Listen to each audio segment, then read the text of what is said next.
The words casinos and gambling are often associated with gangsters, prostitution, murderers, and all the illegal operations one could think of. Those kinds of stereotypes are picked up in movies like Casino and the countless other gangster and casino related movies that are based in the 50s, 60s, and 70s. That was then, this is now. While there are maybe some ties between organized crime and casinos, gambling is now a big business. The term gambling, or gaming as the industry calls it, means any legalized form of wagering or betting conducted in a casino, on a riverboat, or at any other location under the jurisdiction of the United States. The hobby of gambling is a part of most people's lives. Casual bets on the Bulls and Knicks game or a weekend poker game at your buddy's house are both forms of gambling.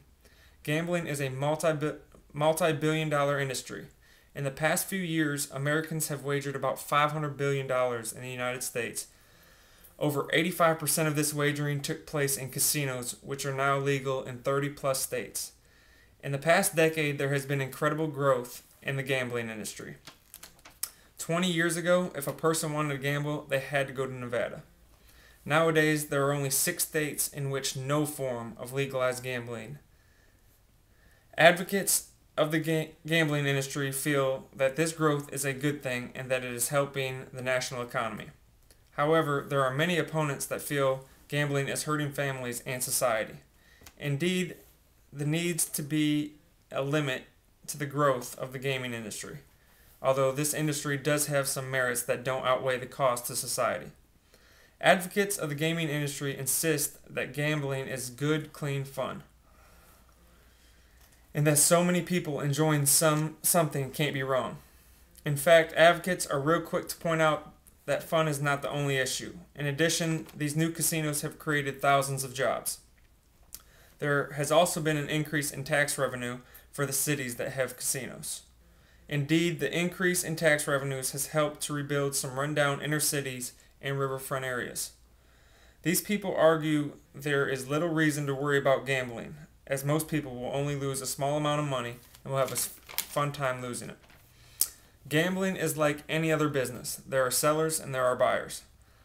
No one is forced to participate in the transaction, but many people still oppose gambling in their communities. The 10th Amendment of the United States Constitution states, "The powers not delegated to the United States by the Constitution, nor prohibited by it to the states, are reserved to the states respectively, or to the people." This amendment just states the individual's choice about how to spend one's own money. There are a few reasons that the government should not involve themselves in this situation. First and foremost, the Constitution does not authorize the federal government to obligate itself in the gaming or gambling industry. Second, citizens who live in a free society under democracy and the Constitution should be able to spend their money in any way they want. Gambling involves only willing participants. Unlike taxes, these citizens are given the equal opportunity to purse any means of happiness they wish. People who gamble may win hefty amounts of cash and be content. On the other hand, they can take a chance to lose ample amounts of money and be miserable.